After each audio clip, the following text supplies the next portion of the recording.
మన favourite darling Sai Pallavi గారు అద్భుతంగా నటించారు ఇందులో. మనం అదే అదే సరే, మరి ఆయన గురించి చెప్పాలంటే మీరు ఆగాలి కదా. ఆయన ఏ సినిమాలోనూ ఇంతవరకు నటించని స్థాయిలో నటించారు.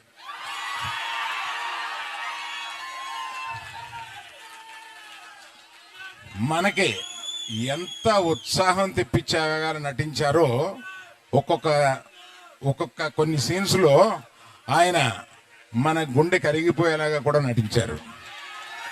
సో అన్ని రసాలు ఈ సినిమాలో ఆయనకి ఉంది కనుక ఆయన తప్పనిసరిగా బెస్ట్ పర్ఫార్మెన్స్లో ఈ సినిమాలో తీసుకొస్తారని సినిమా చూసిన నేను చెప్తున్నాను.